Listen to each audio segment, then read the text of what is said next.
We'll start. So guys, for those who are not aware, there is a Bitcoin blockchain meetup, as mentioned.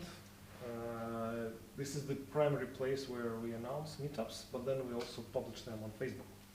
So if you're not there, join. You can tell your friends to join. This is kind of the primary place for the meetups. Then I can introduce myself, those who don't know me or are here first time. So this is CryptoCash, our Latvian crypto embassy, which serves three main functions. First of all, it's possibility for people to buy and sell crypto. Yeah, so people can come here and buy crypto for cash with credit card and also cash out. So you can sell your Bitcoin and get cash on hand. Second goal is different merchandise. So we developed ourselves some t-shirts, snapbacks, we're also official distributors of Trezor's Ledger.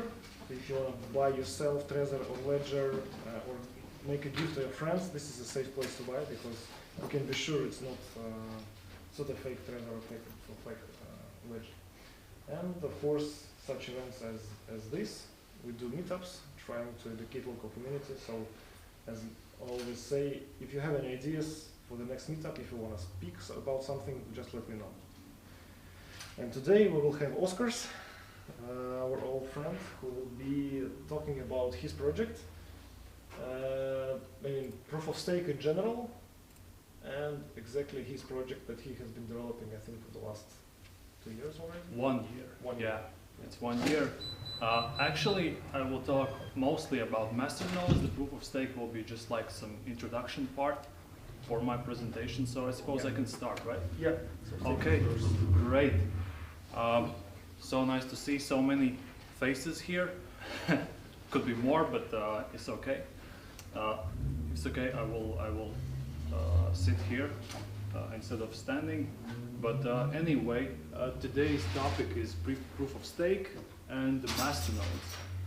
And what I see is that mostly people are kind of misunderstanding the main differences between these kind of features for blockchain technology, because mostly the proof of stake is like a consensus mechanism, and the masternodes are like an additional feature for either proof of stake or proof of work consensus mechanisms. So these are like the main differences, but I will cover more later on my presentation. And, this presentation won't be so technical, because I'm not a technical guy myself. I have a team who are helping me out with the project and all the technical stuff. So this will be like more of an informational presentation for you, and hopefully you will gain some kind of new knowledge or some added value about what actually masternodes are and what the proof of stake actually is. And this won't be like a lecture, so in case you have some questions, just shoot them out. Because, yeah, so I'd like to interact with you more. Will you talk about how many clients you have right now, how much money is staked in your project? Will it be in the presentation? Yes, it will be in the end of the presentation. At first, so here is the outline for today's topic. I'll take a look closely in the consensus mechanisms. We'll cover a bit about proof of work, either proof of stake, what are the differences there, and then we'll speak about masternodes more. And then we'll take a look about the main differences between proof of stake and then masternodes. And after that, we will take a look at the tips for getting started to own your own masternode, or just start to own a share from it, how to get information about masternodes, what to look at, what to be aware of, and so on. And masternodes for beginners, for those people who are not so familiar about VPS setups, about wallet like management, or about the masternode topic as it is. All right. So about me, my name is Oskars. I'm a co-founder of a shared Masternode platform, Nodexo. We are 3 guys in a team who are developing some cool stuff around Masternodes for about 1 year already. And who is actually familiar with Masternodes? Who own Masternodes? Raise hands. We have delegated. 1, 2. Delegated? Yes, we delegate coins to the masternodes in one project right now. What does it mean, delegate? We have coins, Okay. and we delegate to improve the stake of the masternode, To improve the stake. to make a bigger stake for one node. Okay. So this is like a kind of a shared masternode? Yes, yes. Oh, okay. So this is actually pretty similar to what we are doing. We're also collecting coins for masternodes, and afterwards we are distributing the rewards to all of the investors. Yes. So you're doing the same, Yeah, right? we receive the, like, how do you say? The share? Yes, you share the Profit. profit. Yes. Yeah. Just we delegate our coins and we get some percentage of the profit from the Which blockchain is it? minter. Minter. Yeah, as I told you. They just started their main network Okay. on 15th of May. Okay. And it's also the guy who was born in Latvia, Okay. but lived a lot of years in Moscow, and they just started.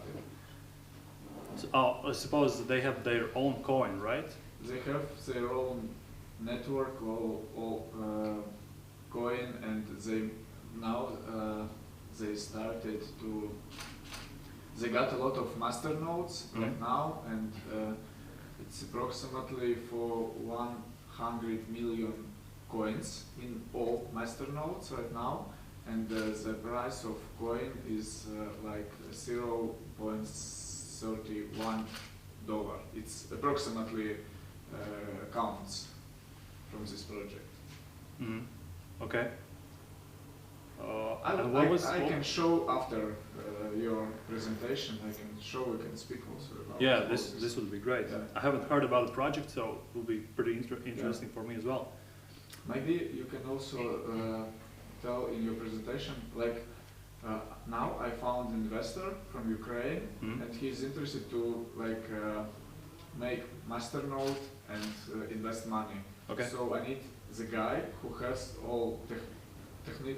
This is the guy. Yes. So when Exactly. I need you.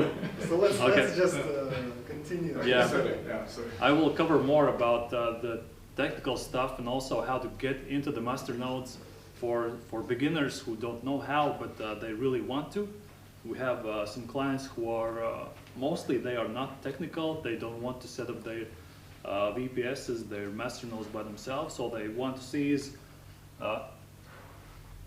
these kind of notifications, new masternode payout, and that's it. That's I have all. a lot of Yeah. Awesome, and the more the better, right? This kind of boosts your confidence. Who likes these kind of notifications when your salary comes in from SEB, from Swedbank? Super great feeling, right? So this is what we try to implement in our project to get this, to give this feeling to our customers, so they can just, oh, something's vibrating. You got a notification? Awesome, yeah. New payout, cool. Makes me happy. So instead of receiving some kind of, I don't know, like, how do you call it? Ratings, how was it? Bill? Yeah, the bills that you have to pay, right? You're feeling sad. You have to give money away. But when you receive these kind of notifications, that's awesome. You have a mobile application already? No, we don't. Actually, we have a pretty responsive web application. And this is the feature that we are currently working on, the push notifications. And I will cover more about some new stuff that we have already launched in our project. So this will come in a number of weeks. And yeah, so this is what we are all about, that perfect user experience for our clients. And that's in short about me. And then what about your project? What its purpose? I will cover that Okay. later on. It will be in the end of the presentation. At first, we are going to take a look at the consensus mechanisms, the boring part. Most of you probably know all of these. These are the most popular ones. Proof of work is a consensus mechanism where the miners, they are gathering and they are kind of competing with one another to validate the blocks. And basically this is done by solving some mathematical problems. And the first miner who solves this kind of problem receives the block rewards. This is for the proof of work. As of proof of stake, this is also a consensus mechanism. The case here is the same to produce the blocks for the blockchain. However, there are no such miners in this mechanism. They are called validators. And the blocks are created mostly by taking into account your overall wealth or your stake in this kind of mechanism. And so this means that they do not receive block rewards, those validators, but they are receiving the transaction, the commissions from those transactions made in the blockchain. So if we take a look at the proof of work, they are receiving the block rewards.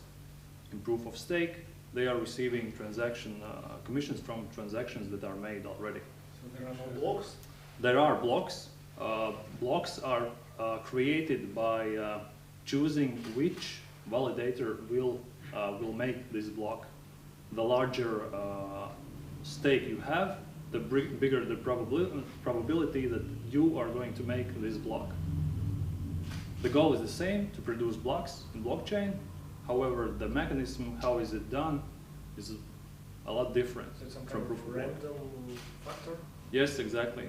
So this is like a randomized factor, but in order for you to gain this possibility to produce these blocks, you have to have a larger stake in the overall like validator community. But does it mean larger pools get more reward? Exactly, yes. There are also pools for proof of stake blockchains, and this means that they are pooling a lot of coins together.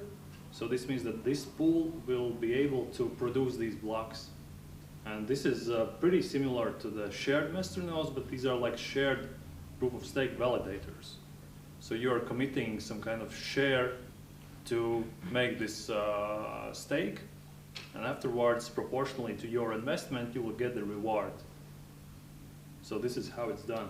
What about 51% attack? Is it also possible? It is possible. It is possible by, for example, if you want to make a 51% attack, you have to own at least 51% of all of the coins that are currently circulating. So this means that you are going to have the largest possibility to produce new blocks, and this is how you can create these kind of false blocks and screw up the whole blockchain. And yeah. Stakes like capped, is there like max cap for one validator?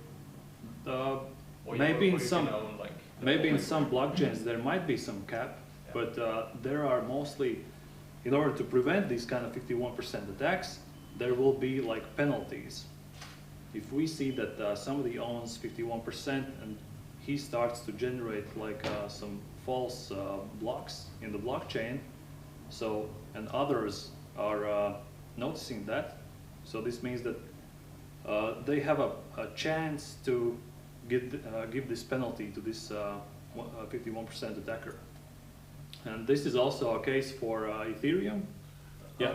At this moment, are you talking about some particular blockchain with proof of stake, or just common principle?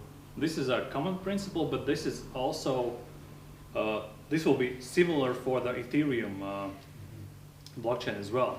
As we already know, they are migrating to the proof of stake consensus mechanism, so they will have this kind of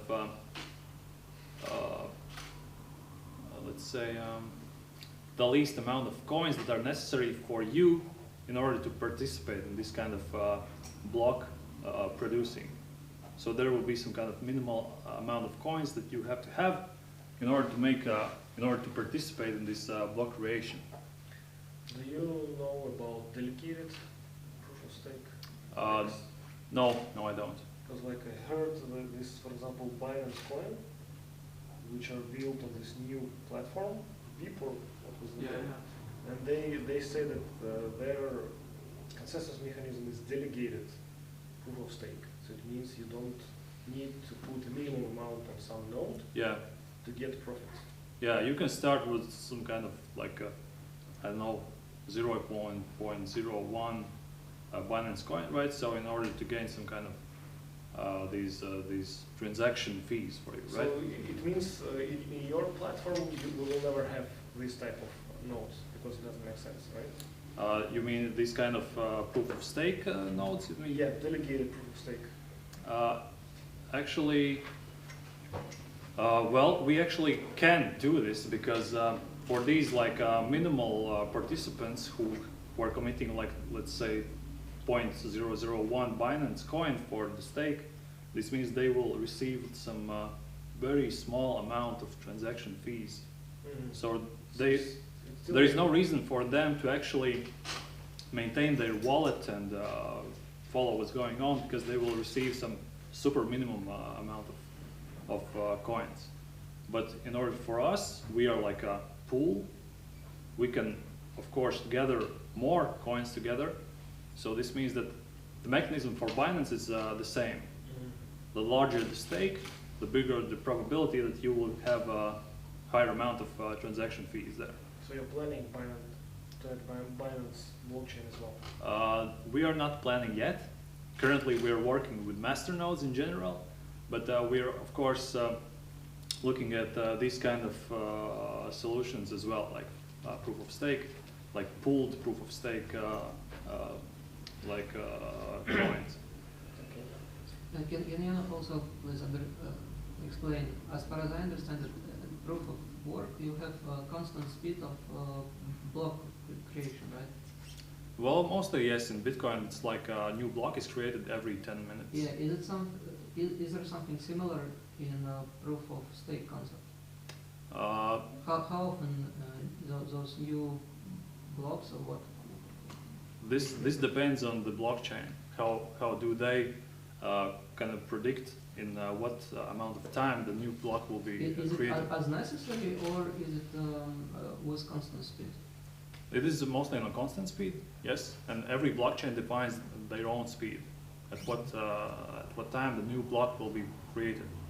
So in this case, also this kind of lottery is also picking these kind of proof of stake nodes who are going to produce these new blocks. So in essence, it means after a constant time, a network looks for a masternode randomly depending on not masternode, the proof of stake node.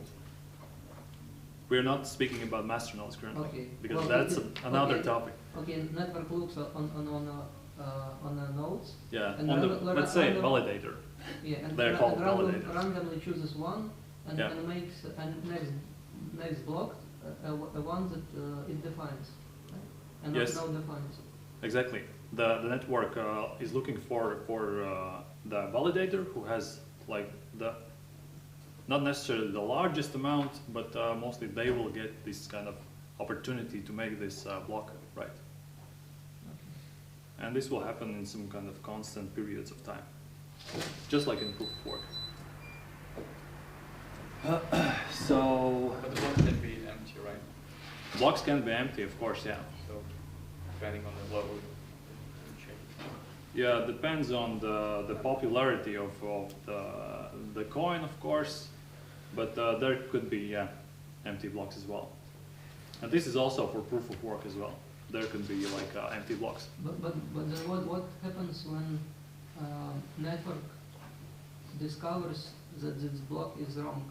And what mechanism make it possible to find out that the new block is wrong? How does this happen? Yeah, the block is actually created by, let's say, hashing. So this means that hash has to like be the same for everyone. So this means that the end result, should be the same for all of the validators in the network. So if like some kind of false block is created, and other, let's say, validators see that this result is not the correct one is this one, and more than 51% agrees that this is a false one. So this means that this false block can be deleted, and it will not be added to the blockchain. Well, and what happens in cases where like more than, well, this 51% is saying the wrong thing? The wrong thing? Yeah. Then the block is not included in the blockchain. No, in the cases like majority says wrong is right. Yeah. If the majority says that this is wrong, then it will not be added to the blockchain. But in the case when it says it's right, but actually it's wrong. Then it's right. Then it's right. It actually depends on your definition, what's right and wrong. Yeah. Because, if the block formally meets all of the requirements, it's right.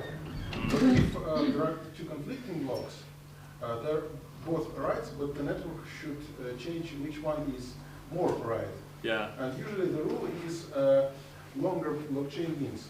So if this block has more blocks on top of it, then this blockchain is chosen in favor of the shorter blockchain. That's it. That's simplest conflict resolution way. Of course, if we have a network split, total network split, with no communication between both parts, it can lead to disastrous results because suddenly, after some time, when some node reaches both parts of network and they start exchanging, these alternative realities become quite long already.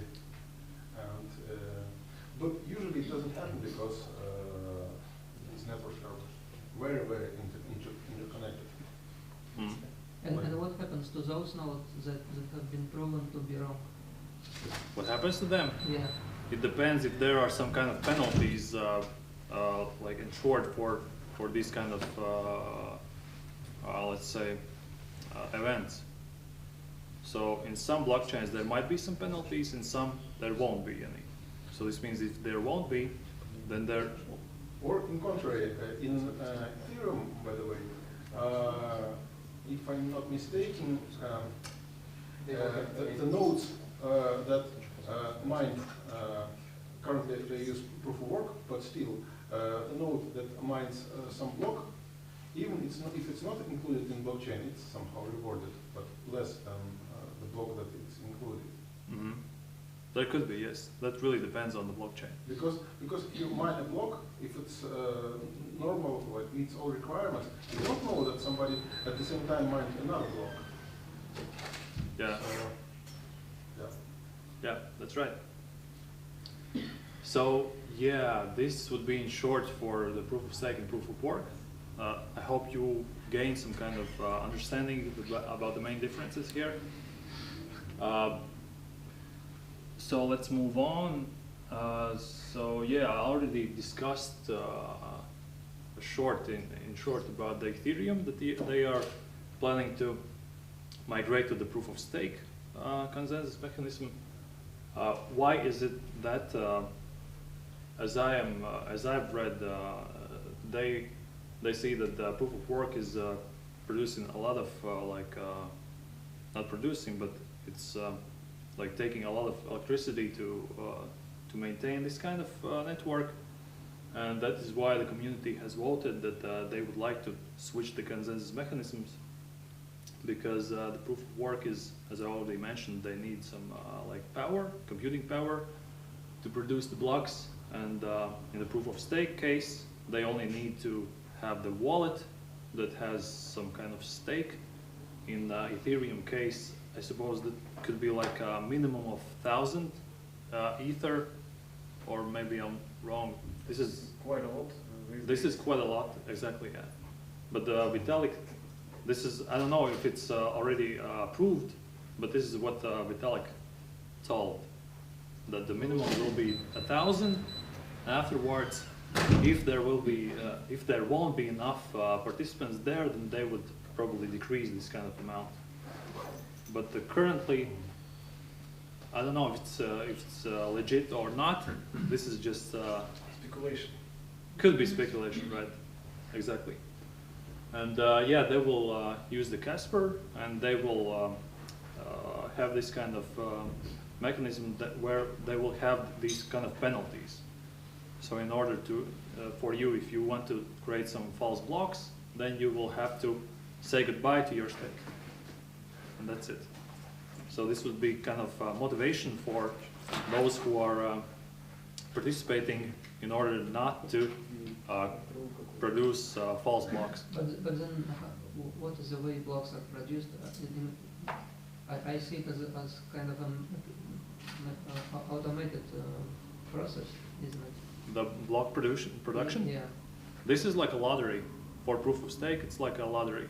So, but the higher the stake you have, the more the possibility that you will be chosen to produce this But block. I mean, can a node produce a own block without a person making an endeavor?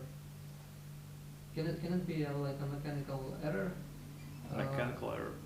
When your node produces a wrong block, and you get penalized without you like trying to make it wrong. Some kind of technical error by the validator himself. Yeah, like you might try to make a next block wrong yourself, yeah, for your benefit. Okay. But then, is it possible something goes wrong, your block is wrong, and you get your stake Penalty. yeah, penalized. Well, it depends. Well, nobody's going to check why was it wrong. If it's wrong, then the Casper says that if you're producing fake blocks, like false blocks, then you will be penalized, and that's it. But then how those blocks are produced? I'm not quite getting. How? Yeah. They are produced by these validators who have their own wallets with this stake. So this is not like a mechanical thing, but with this kind of stake, you are producing this these blocks.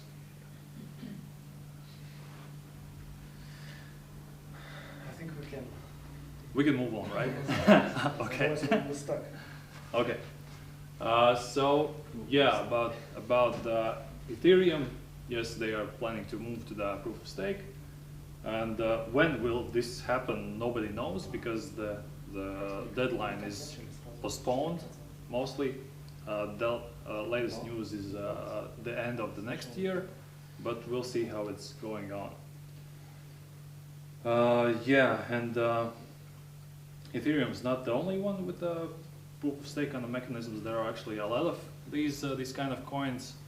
The first one was introduced in 2011 by Peercoin, and since then a lot of other coins are trying to implement this kind of technology, because this is like a bit greener kind of technology for producing blocks on the blockchain. So let's move on. So what is a masternode? Do you know this guy? Warren Buffett. Exactly. The evil man. The evil man. Well, the evil man says like this: if you don't find a way to make money while you're sleeping, you will work until you die. Yeah. Right? So this is why this is true for 1% of humans. Yeah, could be for him. Exactly. So yeah, this is like who is here for the money? Who's here for the money? Who's in the awesome 1, 2 kind of? Who's for the technology? 4, 5. You're lying to yourselves. Stop lying to yourselves. Just to you, not to us. Great. So yeah, the masternodes actually, this is like one of the features that we are trying to give to our customers to kind of earn money while they are sleeping, because the masternode. What exactly is a masternode? This is like a server. It could be like a are you talking about some particular blockchain or just in general? about masternodes, you mean? Yes. In general. This will be in general, but we will cover some examples as well, like the one you have in on your T-shirt. That's one of them, and another one. We will compare these two, and then we'll take a look what kind of features should be like taken into account before choosing these kind of masternodes. So in general, what masternode actually is, it is actually like a server or a computer or virtual private server most of the times that is on the decentralized network.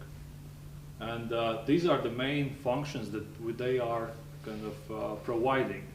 So if a full node in, let's say, the Bitcoin example, they are only just storing this kind of blockchain, then here in masternodes we have additional features like instant transactions, also the off-chain privacy, and they enable governance in this way that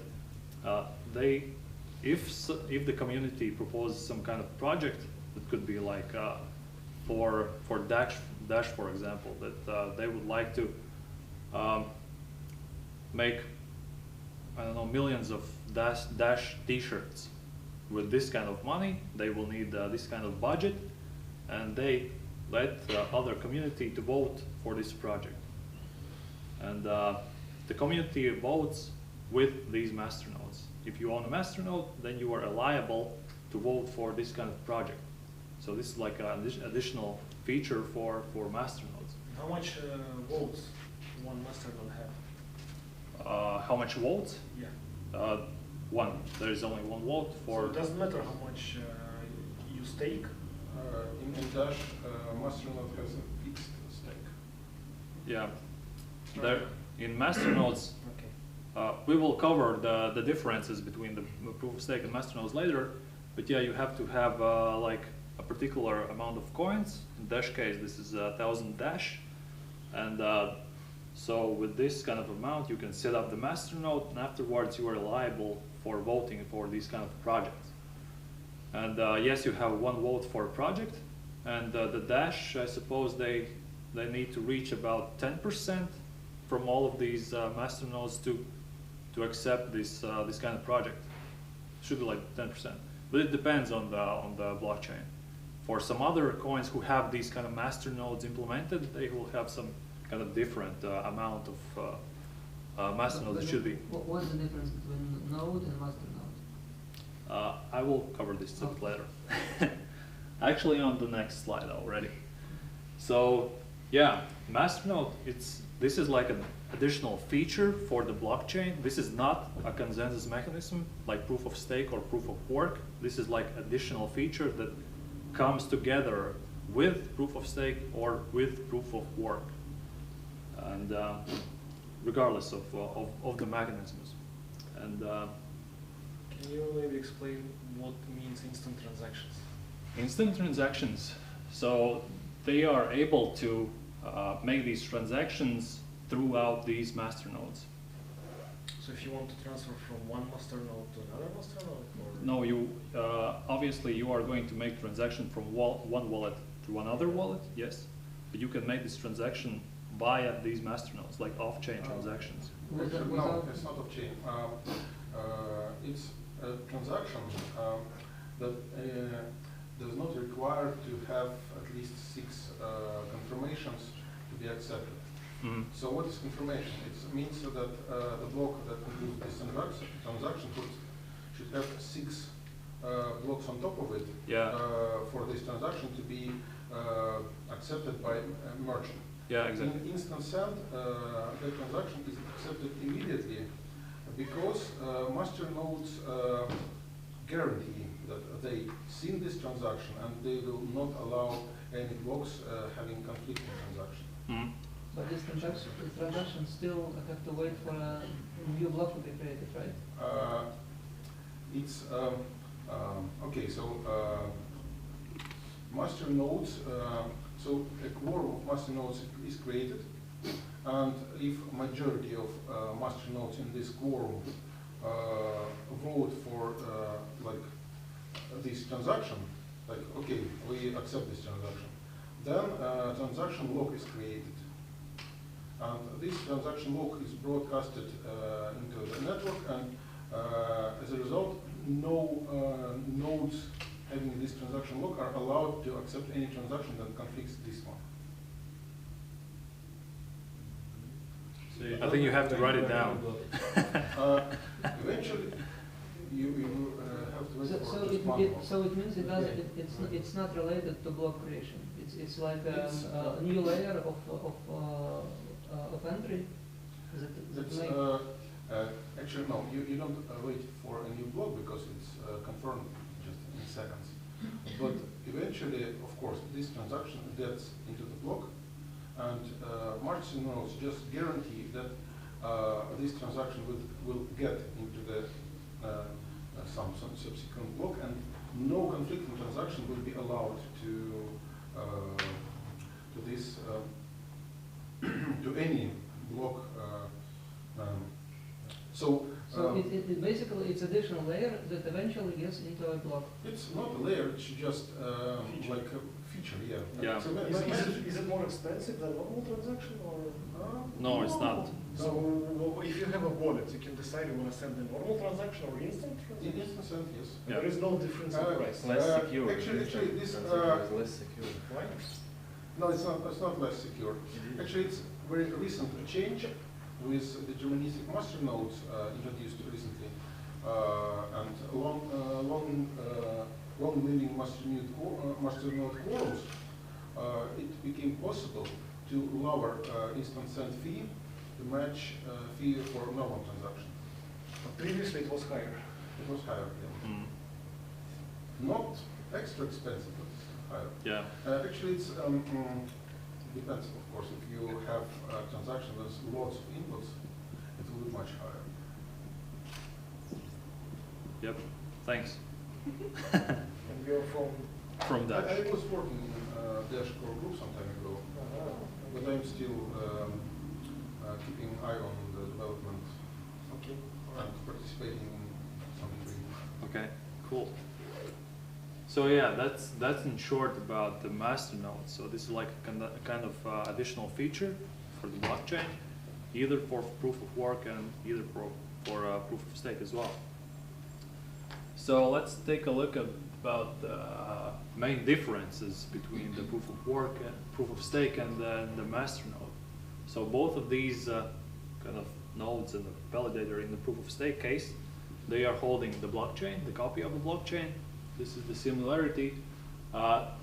In the masternode case, we have the instant transactions, the privacy, and the governance enabled. But in the proof of stake case, this won't be the case. And the proof of stake, they contribute to the block creation, just like in the proof of work nodes. But masternode does not contribute most of the times. There are blockchains where there are masternodes who are participating in the blockchain creation. For example, in Stratis, they have this kind of off-chain where the masternodes can produce new blocks. But in general, mostly masternodes do not participate in the block creation. And proof of stake validators, they earn the block rewards, while they don't earn the block rewards. They earn only the transaction fees. And masternodes, they are liable for block rewards. So for these kind of additional features that they have, they are liable to earn. So in the Dash case, this means that 45% of the block rewards are received by proof of work, the miners, and 45% are received by masternode owners. And the rest of the 10%, they are placed in this kind of government's, let's say, wallet or a budget, where they. Budget. It's called budget. Yeah, it's budget. Yeah, exactly. It's not a single wallet. It's Yeah, this some is like money that is available. Yeah, it's like a fund, let's say. But not or budget. in the wallet. Yeah, and this is like this money is meant for these projects that are proposed by community in order to like finance these projects. And yeah, proof of stake validators, they earn transaction commissions while masternode does not. This is in case of Dash, it's not true because transaction commissions actually are included in block reward.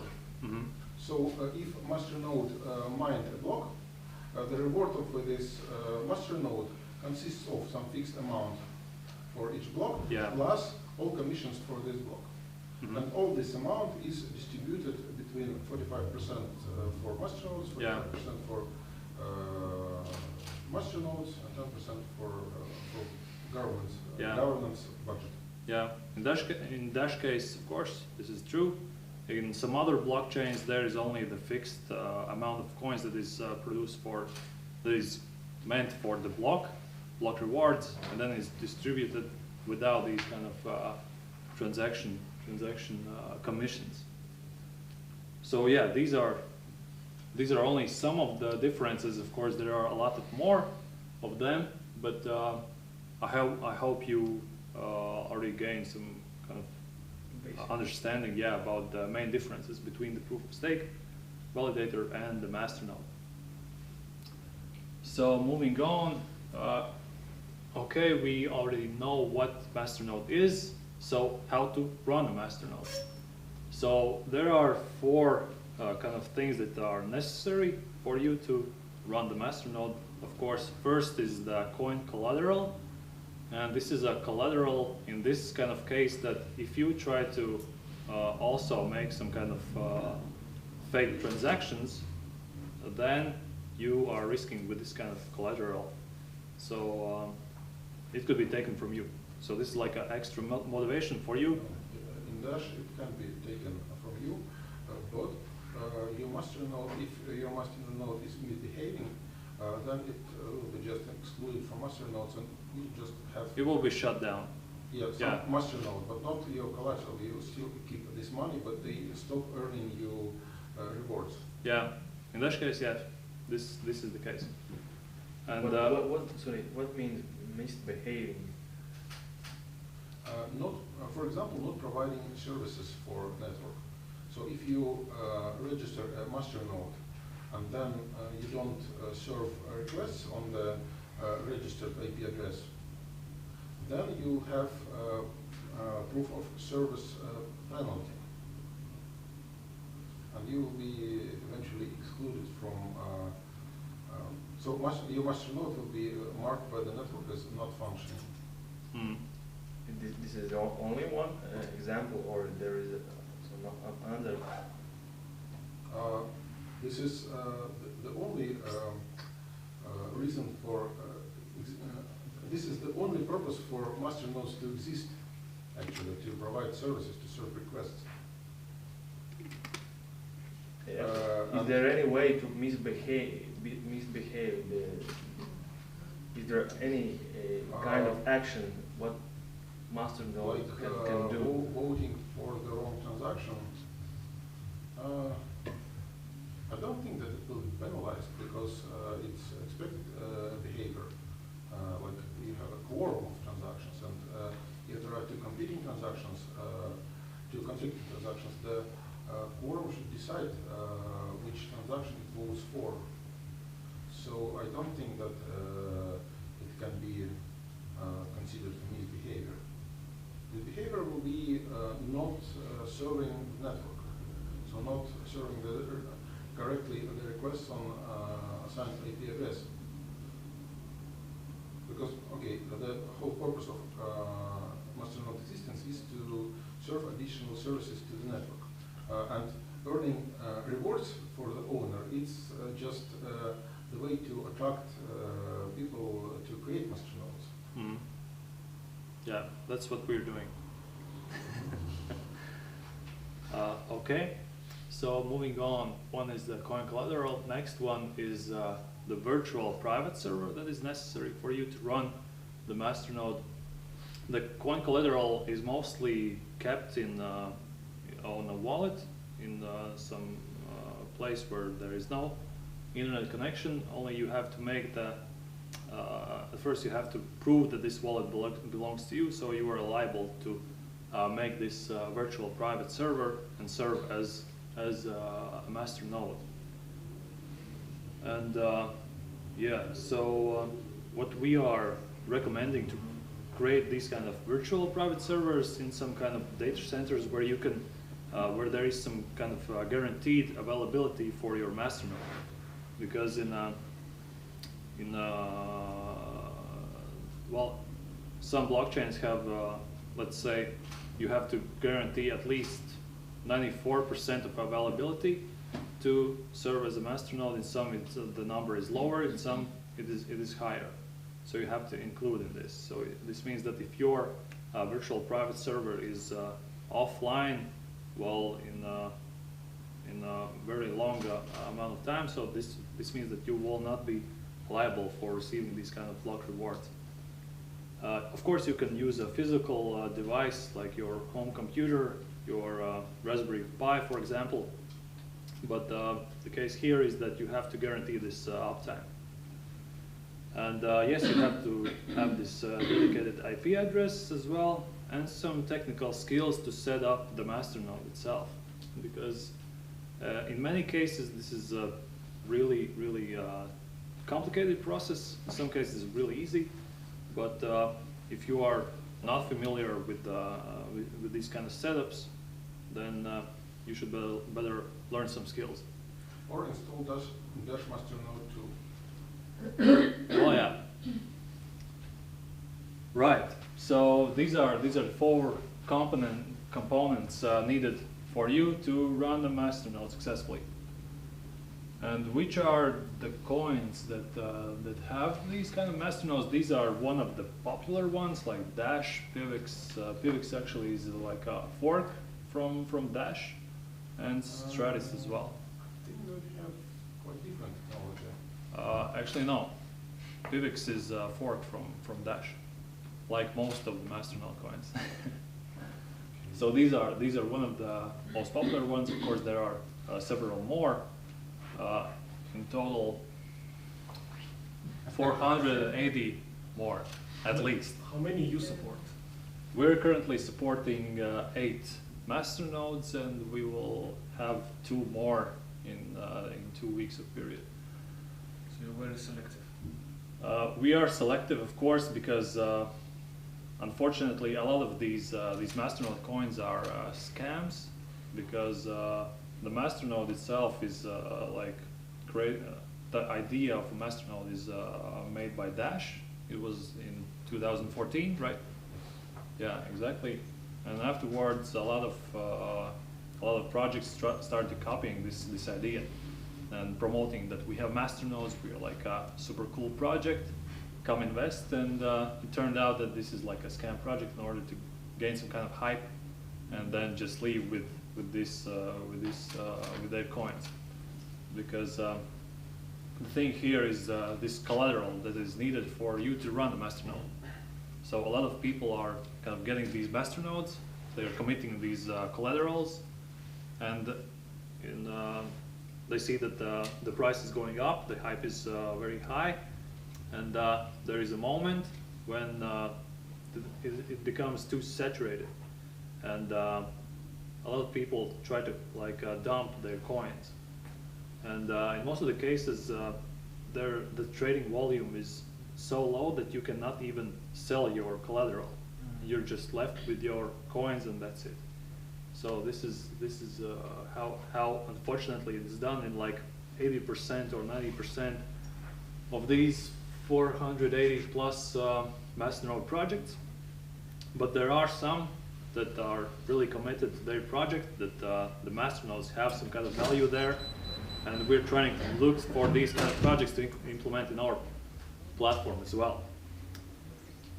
So yeah, these are 3 of the coins, and 480 is the rest.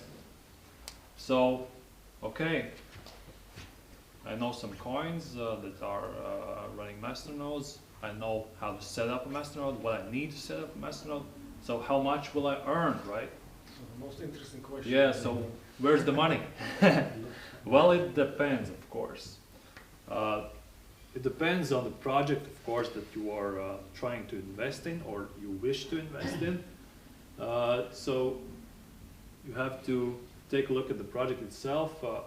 Why do they need the Masternodes? Is it only just like a hype project that they have Masternodes, or they serve some kind of particular value in the project by themselves? And you have to take a look at the coin price and how will it appreciate in the future. So in what kind of inflation you are buying in these kind of coins. These are like only three of the main cases, but yeah, we'll take a look about the statistics of the oh, actually I have a example here. So our beloved Dash. So example for Dash, for example, for collateral you need 1,000 Dash to run a Masternode. And one Dash is actually, yeah, 100.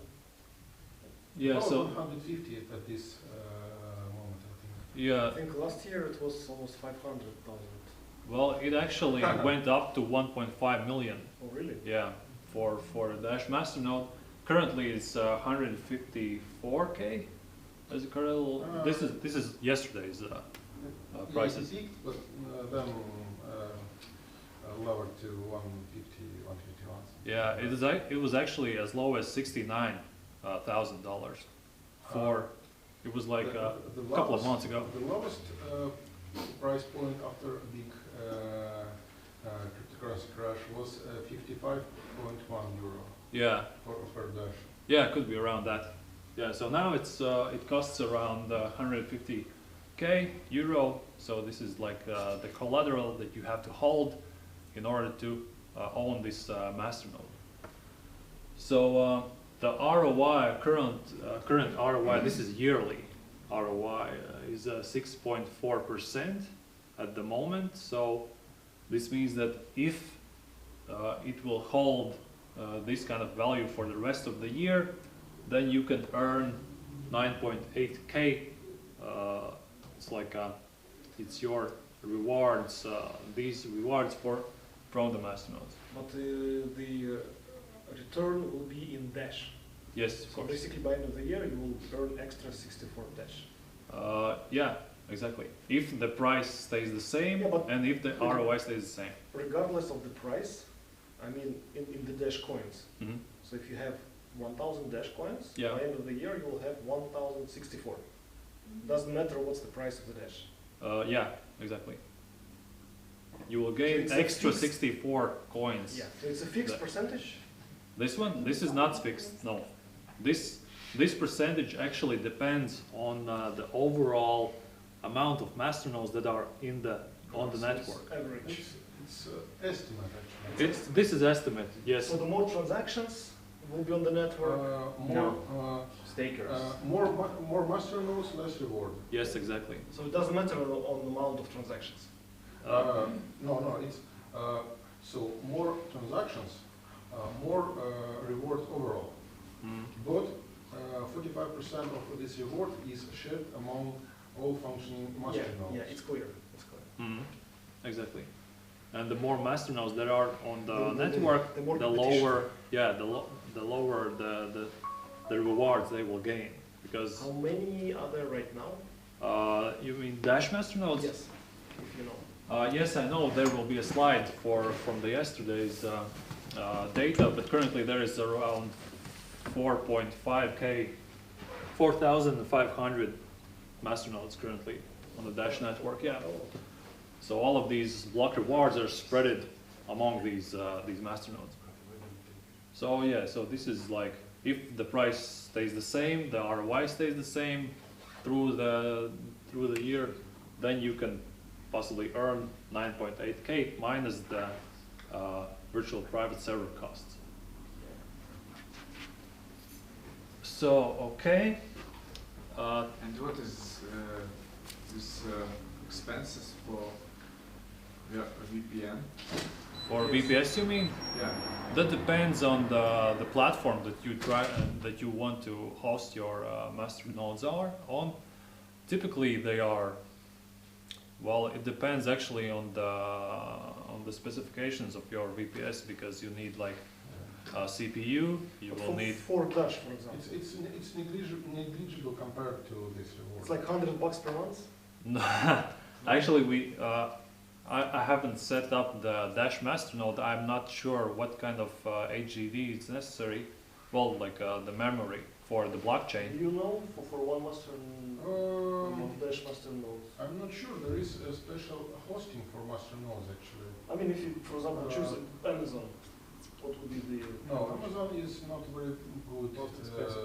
Yeah, it's too expensive. Yeah. But there are, there are some cheap VPSs starting from, I don't know, €5 per month. I'm not sure whether they are powerful enough for run a masternode.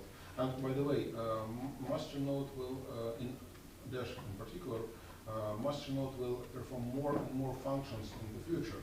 So if you choose a VPS with some specs, you would probably have to upgrade in the future. So I don't know exactly.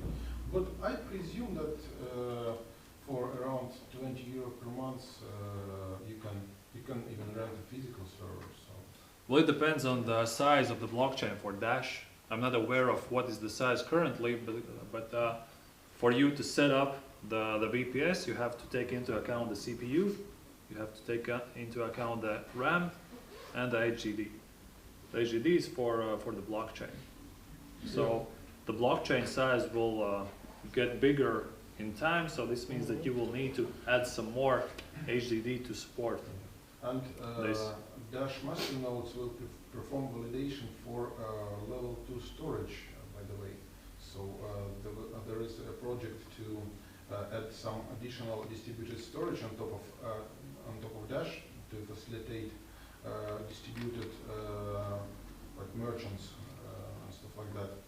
And this means that the blockchain itself will have only hashes of Merkle tree roots for this storage, but the data itself for this storage will be stored by masternodes in distributed manner, and this also should be taken into account. I don't know how much this data will take. It will not grow as fast as blockchain because this is not append-only data. It's like data that can redrive. And what is current size of what they're blockchain?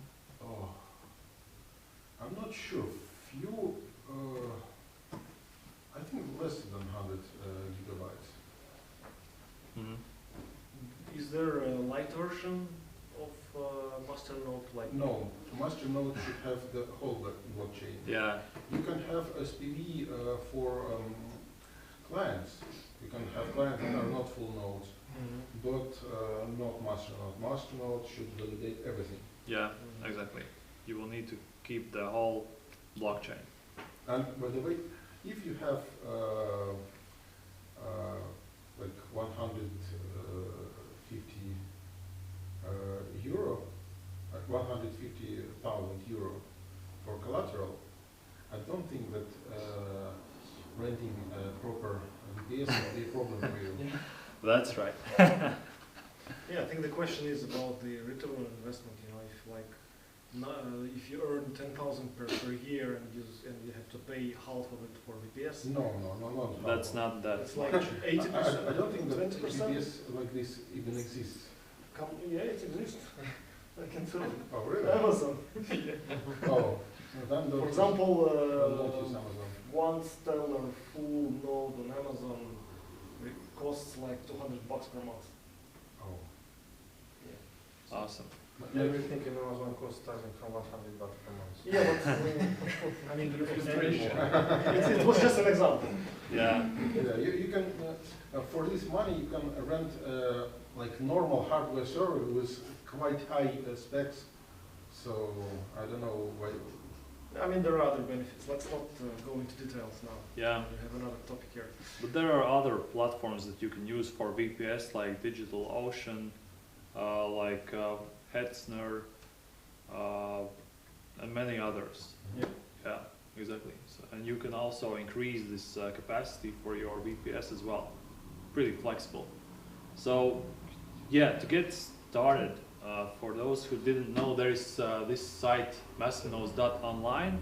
This is one of the most popular ones, where not all of the masternodes are included, but most of them are listed here.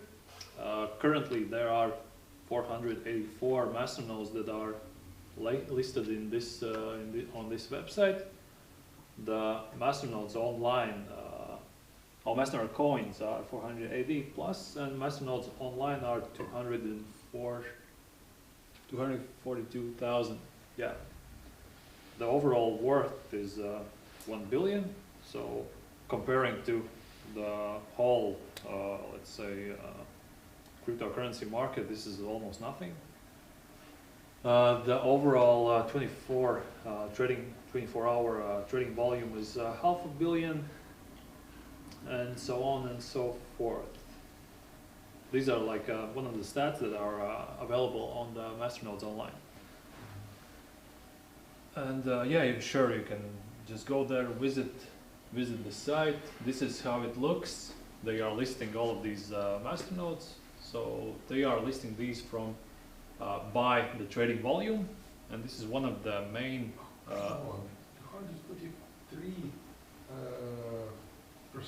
return of investment. This is like a low number. This is one of the lowest numbers, 243. There are some coins that, for example, the trunk coin that you can see there, it's 857. The volume, take a look at the volume. Yeah. It's scam. Yeah. Doesn't matter, the ROI is good. Yeah, exactly. So let's buy it, right? Personally, take the trunk oil. Yeah, we're here for the money, right? Let's take this one. This is not the way. Trunk coin. Somebody owns Yeah. trunk coin? No? Oh. Too sad, you're missing out. Just under 38. Let's pull money. Yeah, let's do it. You're missing out over here. So yeah, the Dash is the leader. This this masternode is on top of the list most of the time, not most of the time, but all the time. Yeah, the list is the masternodes are listed by the trading volume currently that you have, and yeah. So here is the it's in dollars. Yeah, 171,000. Yeah, so that's right. And these are one of the main specs that you have to take a look at, because let's compare these two, like Dash and the trunk coin. So we can see that the ROI is 857%, right? So this is like a no-brainer to get into it, but we can see that the change for price is like 20%. It has already decreased in the last 24 hours. So this would be kind of like a red flag for us. The market cap is also pretty low here. It's less than 100,000. The volume's actually pretty decent, $300,000 in the last 24 hours. So this means that if we are like buying this masternode, which is worth only $300, then we can see that the liquidity is actually pretty good to buy and to sell it, right? Yeah, and if you have like $150,000, you can buy 51% of all coins and mount 51% attack. Or even more. Forget about your money. If you try to buy with 150,000, your price will go up, and you will not. Yeah. It is not possible to buy half of the coins with 150. Yeah, you don't know. With each buy, you push up, you increase the price. How is this volume and market cap calculated? How is it calculated? Last transaction with amount of coin. Yeah. So the volume, is it coming from exchanges or? From exchanges, yeah. Yeah, but you know there's a lot of fake volume, so. There could be, yes. So No, this it's means not could be, it's true. There is even a website which you never know. shows- It's trunk coin. Yeah, Druncoin is like 3 times more Legit volume as than that. the market cap. Legit as that. So this means that yeah, you have to take a look at the coin market cap. Where is the highest volume, the trading volume for the trunk coin, and you have to take a look at the order book and just check if all of these transactions seem legit or they are just like a fake transactions. Also, you have to take a look at the blockchain explorer as well. And these are only some of the things that you have to consider before getting into the trunk coin, for example. I will cover some other like criteria that has to be met before choosing the masternodes. But let's take a look at these two. For example, the Dash. I'm not sure if you can see all of the values, but the price of Dash is more or less stabled. It's around 150, 170 euros for one Dash. There was some major spike on the January, but overall it has like kind of evened out. The same is for masternodes. I'm not sure about these spikes. These might be the updates for the masternodes that weren't like. In the end of in December 17, I don't think. Probably, yeah. When the price spiked up. Or they're just dumping their masternodes, yes, right? Dumping, yeah. Yeah, so they were dumping their masternodes, and afterwards they were like And buying then in. Immediately after that, they bought them back. Yeah, exactly. Well, I'm not sure how all of these people decided to do it, but And these small dips are related to updates. yes, So, for example, in April 19, there was a big speech to deterministic masternodes, mhm, the masternodes that are registered at the blockchain. yeah, And this means that all masternode owners had to register their masternodes. yeah, exactly. These are mostly like for the updates. If you haven't updated your masternode on the specific period of time, then it can be excluded from the network until the time It you are. will be excluded. Yeah, it will be. After you update the masternode, then you are afterwards liable for the block reward after that. So we can see that despite these spikes, the masternode amount of masternodes is pretty evened out. So this means that we can kind of tell that the ROI will not change like dramatically. Do Dash adjust the number? Let's say if masternodes go down, do they try to reduce the cap necessary to have a masternode? No, the cap will be Yeah. fixed. Yes, this is 1000 Dash. Also, on their white paper, there is a decrease for the ROI also like predicted for the future. So this means that in some kind of period of time, the ROI will decrease for some kind of percent. And this is determined for, well, it depends on the blockchain. How do they kind of predict their block rewards? Because this January 2018 seems like they adjusted something because it just changed. So No, that's enough. Most people dumping their money. yeah, I mean the spike up where the masternodes Then go they up. This is like a then dump, they yeah. bought the masternodes back when Yeah, the but- price went down. Yeah. You know, like to increase Because you could see it in the price, you know, you could see in the price. There was at that time the somebody price. buys that money. No, there was no change at this time. No major network changes. It was just a big spike in the price, and then it suddenly went down. I think probably there was some kind of price manipulation going on at that time. Yeah. Yeah, you know, like if somebody increases the size of Masternode by that much, I believe that they bought everything they could, you know, like. But if they buy everything they could, then the price should go like up like crazy. No, if you, for example, if you dump your Masternode, I mean, if you move your collateral, but then you stop Masternode. Yeah. Then, for example, when you sell some part of this money, and when price goes down, you buy back, And the price increase. and you see the price a little bit increased after that, after big spike. Yeah. Probably it's related to this one. I'm not sure because, you know, but I'm pretty sure that there was But no adjustment. how would they knew that it's time to sell? Probably some guys were already planning to manipulate this price. I don't know. Yeah. I mean, it's very similar to How? Bitcoin chart. Sorry. There is Evan Duffield, the largest holder of Dash Masternode. Actually, probably not largest. How much Masternodes he holds?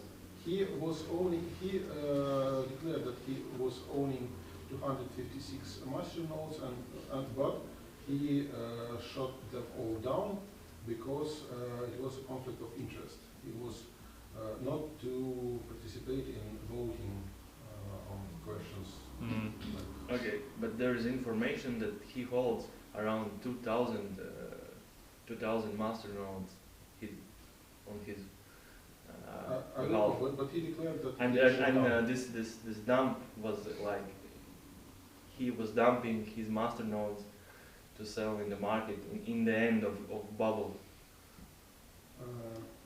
This is the one person, you see? Yeah, because there are also spikes over here. He's dumping over here, then he buys back, then he dumps over here as well. Maybe not. Buys back, and this one, this is like the end. Yeah, because many people cannot put it, synchronize it together that easily, you know, like thousands of people. Maybe some whale boat, I don't know. Yeah, but there's like weeks. I mean, But I don't think that if there was a whale that big, like for essentially almost 3,000 Masternodes, it's so much, then we would see discrepancies in voting. Because like 3,000 votes could decide anything. But we don't see this. So maybe some large holding bought huge chunk of Masternodes at that time, but we don't observe that they participate in voting in any coordinated way. It could be because most of the voting is done by about 10% for the masternodes. So this means like 400, let's say a bit less than 1,000, they are participating in the voting. So this means the rest of the 3,000, they are not participating. So this could be like the guy who has the 3,000 who is not participating because he doesn't want to like influence the outcome for the voting, but he's just playing with his masternodes. Maybe So he this just forgot this to could pay. be the case. Maybe he just forgot to pay for Amazon and they shut him down. Yeah. So then he went to Azure, right? Something like that. And yeah, set up everything. back. Finally sold some Dash, put it on the card and paid. Yeah, it could be. Right. We can only speculate here. I doubt that it's even doubled because he more technical than financial guy.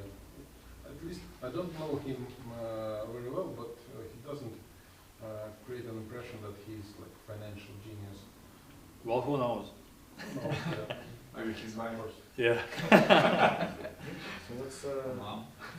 Yeah, let's continue, right? So we can see that the amount has evened out, so this means that we can kind of predict, let's say, the future ROI for the Dash Masternode, which is probably around 6 to 7%, like yearly ROI. on your platform. Are you planning to introduce Dash? We want to do it, of But course. you're This is trying to this is collect- like a goal for us, of course, but currently our community is too broke to afford one. So we don't have enough community members here to gather this kind of amount, like 150,000 to make this kind of Dash, because what we see is that most of the community, they are looking at the ROI, and 6% is not that kind of interesting for them. Yeah, but it's not the only thing you have to look at, right? You have to look at the price of the coin itself. Yes, you Because price of the coin plus ROI, this is what is interesting. exactly. Because trunk could be 800%, but the price will dump and it doesn't matter, you still have zero in there. Well, yeah, but taking a look at our community, they are focusing only on ROI. Maybe you should visualize it differently. We are actually educating our community. We have the weekly Masternode tips where we give out on Twitter and also on Telegram as well. And how many users you've got in your node? Currently, there are registered users. There are 700, more than 700. So it is those who contributed to the pool, right? No, not all of them are contributing. There is like around 20% who are contributing from this kind of overall amount. The registered users, they are 700, more than 700. So yeah. All right, so let's take a look at that trunk coin. What can we see here? The price was around $1 here. So this is like, it actually peaked over there as well. And we see that probably most of the people have already jumped into the trunk coin because how many Masternodes did they have? 204 only, yeah, 204. And let's take a look at the graph. It starts at March. Yeah, March. So in these, like March, April, May, in 3 months, they have already got like 200 Masternodes on their network, but we can see that the price has declined, and it's below 0.25 like cents for one coin. So this means that there are some kind of spikes over here as well, yeah. Actually, I have the Masternode amount over here as well. I think most interesting will be now to learn about your platform, actually. Okay, I'm just like telling you why we wouldn't put the trunk coin on our platform. I think it's pretty straightforward anyway. Yeah, exactly, because you can see the reasons why, right? And also I checked that they have registered their domain on the March as well. So this is, well, you can decide whether to risk and get these 800+% ROI, or you would probably wait and estimate the inflation that you have already, that you might invest and then decide whether to do it or not. Okay, so how to evaluate Masternodes. These are some of the points that we are evaluating before including to our platform. So we are taking a look at the business case, whether it's like sustainable or not. What is the function for Masternodes, and are they really needed there? The trading volume, this is one of the main factors, because you would like to, you will take the Masternode that is like worth the 10th of the trading volume. So this means that if that Masternode costs around 1,000 coins that you will take, then the trading volume should be at least $10,000 for 24 hours in order to gain. Coins. Sorry? Coins. Coins, yeah. Yeah, coins, exactly. The team and the community, how responsive they are they visible, are they actually communicating, the commitments for the GitHub, for their project, are they actually working on a project, or it's like left there with like 1 or 2 commits in, let's say, last 2 to 3 months. So this means that they are not actually developing their project. Also the inflation rate that is currently that you would probably buy in, and the ROI. And also the official blockchain explorer to take a look at the transactions that are currently going on, and so on. So these, yeah, we already covered this one, how to cause them. You would need a VPS, the computer. Did you really Could be. Raspberry Pi for Dash Masternode? For Dash, I'm not sure, but there are some people who are running Masternodes on Raspberry as well. Okay. They have, yeah, the wallet is put somewhere in offline, but the Masternode itself is on Raspberry. There are some cases. And yeah, the availability should be, in most of the cases, more than 90%. This is like for the whole, in the spectrum of the whole year. So, all right, Masternodes for beginners, how to do it. So this is actually what we are working on. And so most of our clients, they don't know how to set up the Masternode. They don't even want to know how to do it, because all they know is that it's super hard, and they wouldn't like to give some kind of effort in order to learn how to do it by themselves. Also, you have to maintain the Masternode, of course. There are updates, there are wallet updates that should be done. So this takes your time, and so you are not like doing the things that Warren Buffett has said over there, right? You're not making money while you're sleeping, you are just working for the Masternode. And also they are mostly not like broke, but they wouldn't like to commit a large amount of money for the Masternode, because for collaterals, for the trunk coin, okay, it's like 300 euros, like dollars. For some it might be pretty much, for some no, but they are not very eager to commit this kind of amount to like put it in on the Masternode. Okay, so how can we help, and how do we help? Is we have the clients who are willing mostly to count their money, not to build Masternodes by themselves. So we are like a pool who are gathering the funds from investors, from different investors, and we are like crowdfunding the collateral. So this means that if we would like to make a Dash Masternode, we would need 1,000 Dash, and the people will gather this kind of amount of money. Once we have funded 100% of the Dash needed, we are setting up the Masternode, and afterwards, proportionally to your investment, we are giving out the rewards. So this means that you don't have to own like 154,000 euros. It takes you only about, let's say, as less as 1,500 if we are taking a look at 1%, right? Or 1% is 1,000, right? 1,500. Yeah. 154 is like a complete amount. 1% is 1,000.54. Yeah. So the minimum amount is 1% that has to be like invested in on the Masternodes here. And afterwards, yeah. So this is like people are gathering together in order to receive the rewards. And the payouts are made. They are actually different cases for the payouts. For example, we are hosting also the Zcoin. Zcoin pays out once or maybe twice a month. So this means that you will receive those rewards only then.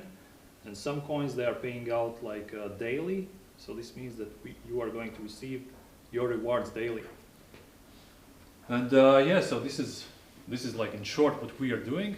We're like a crowdfunding platform for masternodes. And yeah, so how can you get the masternode coins? Mostly these coins are not that popular. You cannot find them on the most popular exchanges like Bittrex or Bitfinex, etc. A lot of these masternode coins are on some on these less known exchanges where you have to register, where you have to like complete the KYC, and then you can only get the masternode coin there and transfer to the Nodexo platform, right? So this is not what we want to do. So we are actually easing out the process by having our own exchange internal. So this means that the Drake doesn't like to register all of these like platforms to get the coins. All you have to do is, if you already own like a Bitcoin or Ethereum, whether it's in your like hard wallet or on exchange, you can just deposit on the Nodexo, and we will exchange it for the masternode coin you want to in your place. So this will ease out the process for you. And also we have the calculator for the masternode coins, and we can see here the weekly ROI, the monthly and the yearly, depending on the amount of the coins you plan to invest. In this case we have Graft, Supernode, currently it's the tier 4, and if you invest like $473, then by the end of the year you will receive 109 more. So this is how it's done. And okay, so how to start? In order to like sign up to the Nodexo, you just have to register. Here is like a simple form to fill out. After that, you will get to your dashboard, and these are like this is like the main menu. And the first thing is you have to deposit the coins. Here we are choosing the Graft, for example. We don't have any balance yet, so this means that we need to deposit. And here we can we click the deposit, then we choose the method we would like to use. For example, in our case, you can already, if you have the Graft coins, you can send this to this wallet. If not, then we can pick the Bitcoin, and here we can like type in the amount of coins that you would like to invest in the masternode. What do you use for conversion? For conversion, we're using these exchanges. Shapeshift or changing? No, we're using the exchanges. Currently, this is all done manually, and we're working to automate the process. Have you considered Shapeshift or changing, because it's just simple API and that's it? Yeah, it is. It is. But it's just extra percentage you give them, right? There is an extra percentage for them, yeah. So you want to do it yourself instead? Currently, we're doing it by ourselves, yeah, but we will probably automate this process as well. Mm-hmm. Yeah, so, okay, let's take a look at the Bitcoin. Let's say we want to like invest 1 Bitcoin in the Graft masternode, Supernode, sorry. And then we just click submit, and here is the wallet address where you just have to like deposit your coins. Is it old screenshot or a new screenshot? This one? Yeah. This one, I made it yesterday. Uh-huh. Yeah. You can send the Bitcoin if you want to. It's basically the minimum commitment, right? 1 Bitcoin. No, it's not. Yeah, fortunately it's not. It's not the least one. So yeah, so this is what we are just, this is the process how can we invest in the Nodexo platform. So once the deposit is made, you will see it in your dashboard. And once it is done, then you can go to the Masternode section, choose the graphed Masternode. You can see what kind of amount is already pulled. And here you can click invest if you want to own a share of a Masternode, or you can click the entire node if you want to own the whole Masternode for yourself. And this is for all of these coins that we have on our platform. You can have your own Masternode that we are maintaining. We are setting it up, we are maintaining it, and we are just transferring you the 100% minus our transaction, our fees to your wallet. So let's choose in this case the shared Masternode where we just click invest. So yeah, we are investing, then we are just typing in the amount of coins that we want to invest, and we also see the ROI necessary that you will earn, and the amount of coins that you will earn. So this is like it about the investing for beginners for the Masternodes. So what's cool on our platform is like 4 days ago we launched the auto invest. So this means that all of the payouts that you receive are automatically invested in the next Masternode. This is like an optional feature. There's only a checkbox that you can check, and all of the Masternode rewards will go to the next Masternode. So next one is internal exchange. So yeah, this is actually another feature that we are actually ahead of our competitors, where you just have to like pick the Ethereum or Bitcoin to invest, and we're doing the stuff by ourselves. And the last thing is the monitoring, where you can track your progress for your investments, and also you receive weekly reports on your email about how many Masternodes you have, what kind of Masternodes, what are your weekly performance, and afterwards you can like decide what to do next. So yeah, that's in short about Nodexo platform. Here's our team. We are 3 guys. I'm over here speaking about our project. Oskars is our CTO. He has more than 15 years of experience in IT, and he's the guy behind the Masternodes he's setting them up. He's like managing the payouts, etc. And Jānis, he has built the web application and the platform single-handedly. So super smart guy. So you have just one developer? Sorry? So you have just one developer? Yeah, we have one developer, and actually we don't need any more. What happens if the developer Die? Yeah. Well, he's our friend. He won't disappear that fast. We know where he lives. Yeah. I mean, the faster or the bigger you grow, you need to think about redundancy and backups. Oh yeah, sure. We are of course. Not only about the backups of the servers, but also backup of the developer.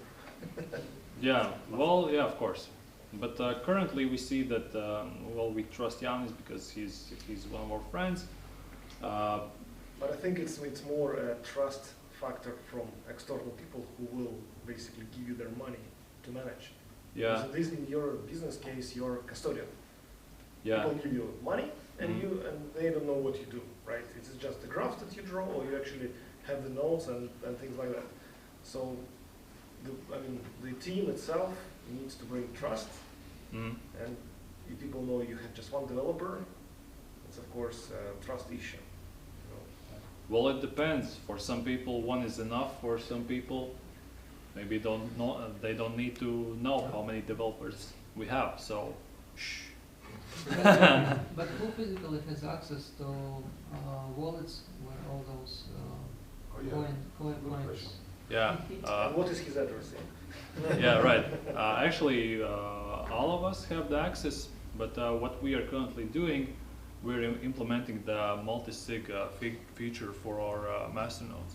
So this means that you will have the part of, well, you will decide whether you can, we can withdraw these funds, and we have to like make this kind of agreement with both of us. Is there one major stakeholder, or you're all stakeholders, right? For a company, Yeah. all of us are stakeholders, yeah. But who is the major? Actually, it's separated in three parts, equal parts. Yeah, equally. Sometimes there is a problem with multiple signatures that the project has to take some action quickly, and some person is somewhere in other time zone and some other time zone, and project is waiting for all the signatures to happen so that development funds include and project the next step of process can start. So maybe you can also say about that. But I don't think they use multisig. No, so there are some projects. No, he said that he will implement. There are projects who have already Yeah. this So- multi-sig, yeah. So sometimes those projects get in trouble, like for example, there are funds, their coins are stuck in some exchange, and that exchange is, for example, got hacked or something, yeah? Yeah. Like Cryptopia or something, yeah? And they need to do something very fast, yeah? Mm. And but not all the signatories are available at that point of time. Yeah, So that moment there can be trouble. When Yeah, there it are could be. multiple signatures. yeah, you will need agreement from both of the sides, right? Yeah. Yeah, it could be, yeah. I'm pretty sure that all these three guys are in the same time zone. And no, You never know, you never know. Yeah, we travel a lot. What is your goal for now? What do you want to achieve for this year? What do we want to achieve? Yeah. Well, the main goal is the asset value. We're looking for 800,000 currently. We have pulled 100 already. So yeah. You said you supported 8 coins? Yeah. Which are those? Sorry? Which ones? Yeah, yeah, specifically. Ah, maybe we can see on the. Can maybe open the website? Yeah, open the website. Yeah, we can do it, of course. As far as I understand, you don't have any validation to use your service. Validation? I mean personal validation. KYC. Yeah. KYC is not mandatory if we are like processing small amounts, but if we want to like process higher amounts, then we are doing the KYC procedure. So somebody wants to deposit more than. So what's the This is like a 24-hour like period. So if you want to deposit and withdraw, for example, more than $10,000 per day, so then you will need to complete the KYC process. What currency can we withdraw with? The currency? Yeah. This is like the coin, Masternode coin, this is one. Then you can withdraw in Bitcoin and Ethereum as well. In case of shared masternodes, what if it's underfunded now? So basically, if I want a shared node and you don't have it, I'm basically waiting until you. Currently, yeah, this is one of the, let's say, downsides currently, that you have to wait for others in order to fund the node. Yeah, we are looking at the ways how to make the instant masternodes. So this means that if you are committing some kind of amount of coins, then you can receive the rewards already. And currently we will need a bit more funds to ensure that. But for now, yeah, there will be some kind of waiting time before we can fund the masternode. What's your commission from rewards? This is, the commission is, it is divided in two parts. Before we had 7%, which is a fixed commission from rewards. Then we had to double it because of the market conditions. And currently we have this fixed commission, which is 5%, and the dynamic percent, which depends on the price of the cryptocurrency and also the market market conditions. So the main goal is here to cover the VPS costs that we have here. You mean price in euros? Price? I mean the volatility can take up to 50% the commission to you. If we see that the rewards that we are that the masternode is producing, they are significantly less than the amount necessary for the VPS to fund, then yes, it could go up. Up to 100%? No, it's not going to up to 100% because we are limiting this maximum amount for 80%. This is like a maximum commission that we will take. What is current Current? Depends on the coin. average? Is it Depends possible on to- the coin, is it because- possible to see it from your website? We don't host Dash currently, but let's say, for example, Graph that we have here, it will be the fixed amount, which is 5% for Graph, also for the Z coin. For the other ones, there will be other commissions. But you can see. Is it visible from your website? Yes, you can see it. Once you log into your account, there will be this payout section, and you can see there in the payout section next to it is like information, like a button. There you can see what kind of commission was taken from But you. is it visible before you commit your funds or after? This is also visible before.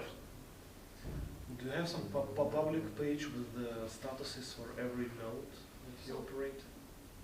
Like, is it up and running and stuff like that? For, let's say, monitoring, like these masternodes. Public monitoring. Currently, you can. Actually, no, we don't. Yeah, we should actually implement Because for this. trust perspective, this is also interesting. I mean, before Yeah. I invest, I would like to know which nodes are actually up and running. In your Yeah. status. Yeah, exactly. Yeah, we will. Something that people can actually validate, ping it and detect if this node is really your node, if it's really whatever crap node. Yeah, It's not a fake status page. yeah. Of course, yeah. We will implement this on our platform. We are currently developing the whole monitoring process, so it will be much easier for you to understand and much more transparent. What about fiat? Are you considering to add deposit and withdrawals through fiat? Not yet, because I'm not sure about the licensing, whether we can accept the fiat or not, because you would need to do it. So this is why we are currently staying to the cryptocurrency only. So what coins do you have? What coins? Yeah, we have 8 coins in total. We have Graft. The Graft actually is tiered masternode. It's actually called Supernode. And yeah, we are currently providing the tier 4, which is like the most amount of coins necessary for a Supernode. Then we have Horizon masternode. This is also a tiered masternode. They have only 2 tiers. In our case, since the amount of rewards is the amount of rewards are very small, we are providing only the tier 2. Then we have the Loki masternode as well. Nulls is currently not available because there are some problems with the wallet integration in the platform. We have Linda, we have Pivex, Zcoin, Goldbyte, and Ion. So these are the masternodes currently on our platform. And currently we are actually running voting for another masternodes. It will end on within 16 days. These are the masternodes that we picked, and the masternodes that we collected from the suggestion, let's say, field that our community has voted. So in order to vote, you need to be registered, Yeah. and you need to have some deposits.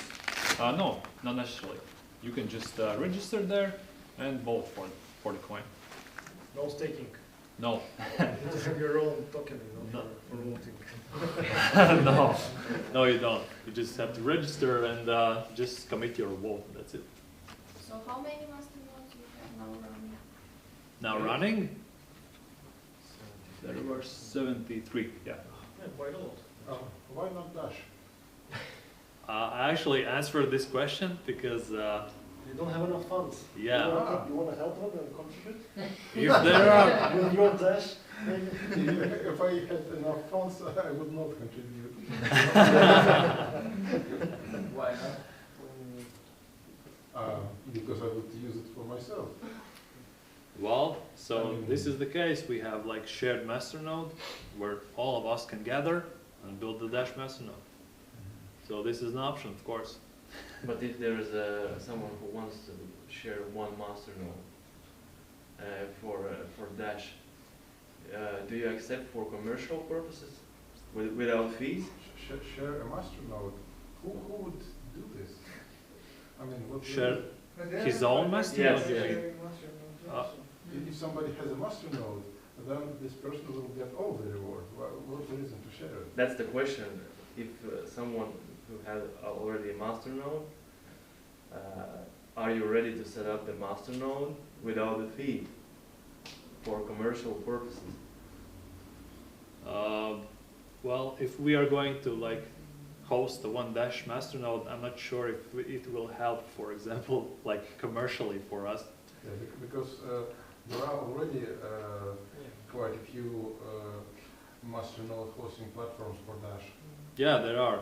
Dash has their own like platform for hosting like shared masternode for Dash as well.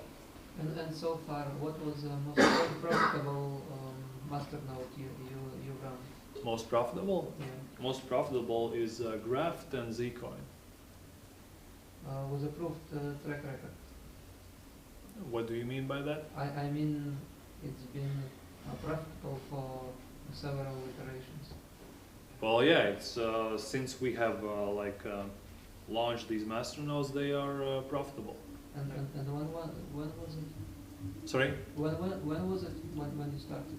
When did we start these masternodes? Well, Zcoin we started like on January, on the beginning of January, and the Graft masternodes were about at March when they launched their supernodes. March or April, something between that. So Graph is most profitable right now. Right? Well, it depends. You can just take a look at the calculator and take a look. So we have like, at this very moment, you can own like a Graft supernode for $1,000 roughly, and the ROI is 23%.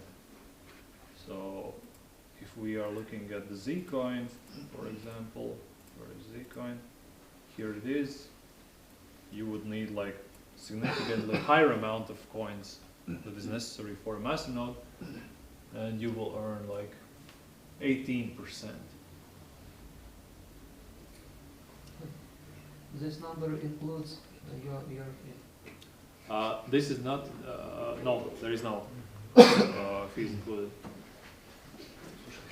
This is like for, most of the people are actually using our platform for just calculating their returns.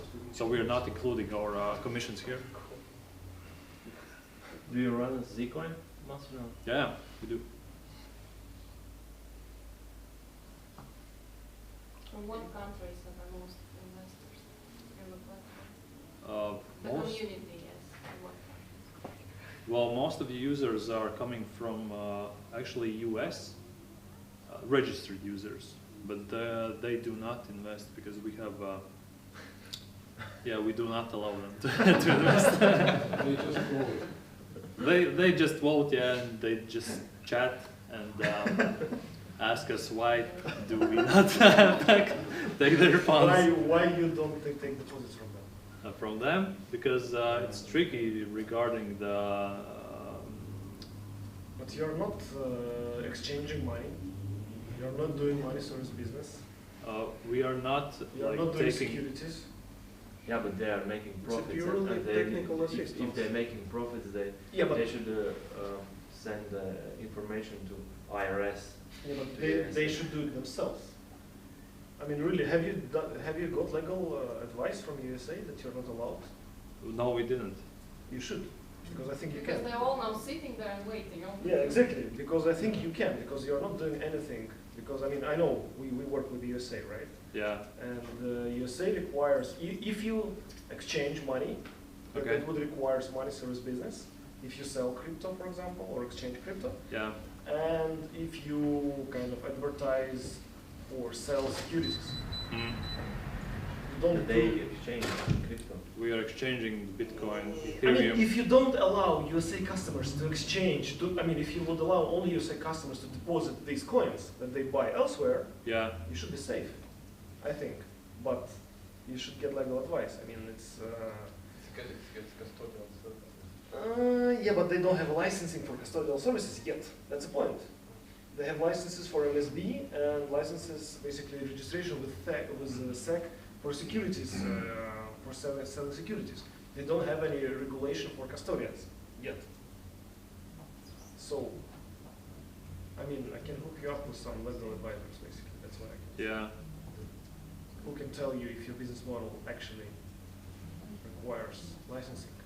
Because my kind of initial understanding is that you don't do anything Yeah. wrong, and you see customers are just idling. Yeah. Well, we'll need to check this, obviously. Yeah. And what is the most popular Masternode? Most popular is GoByte. So this is the case where I was speaking about the ROI, right? And if Zcoin has 18%, then we have here 83. And this is this is why people are investing here, because they see the high ROI. But obviously, well, if we are looking at the history for the GoByte, the price has declined significantly. And this is not taken account into investing process. But yeah, this is the most popular one. Yeah, there's no use case for it, right? Well, they are actually developing some kind of use case. They are, they have. I'm not sure if it's their company or not, but they are like producing vending machines where you can use the crypto and the GoByte in particular. And yeah, and well, also they have this kind of major feature which most of the coins have, like to implement this GoByte into the e-commerce.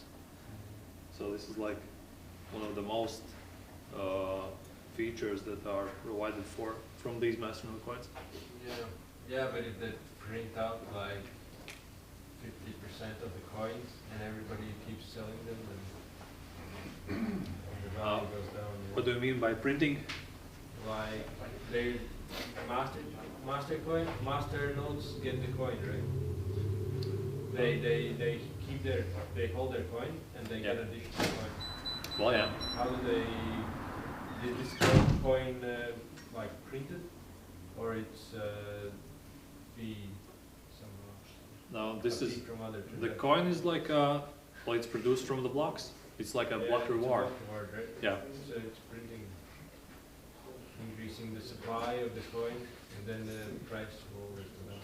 Mm. If they're printing that fast. Well, yeah, and also there was a question about the empty blocks. GoByte is the one where there are a lot of empty blocks produced.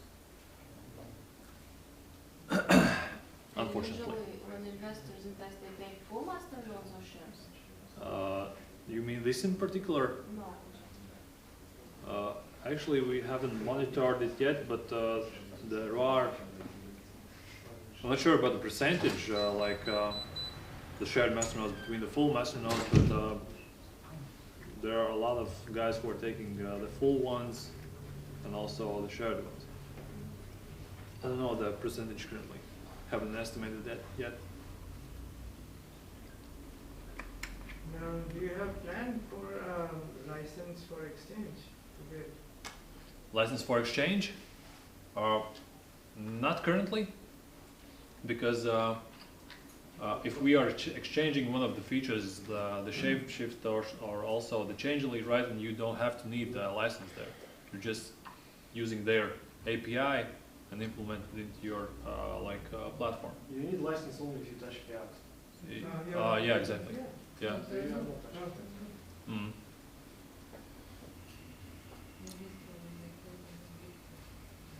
Okay, is it everything you wanted to talk about today? Well, it depends if there are any questions here. You can, of course, visit the website. You are take a look at the information. Also, you're missing the referral program. Oh, the referral program, right?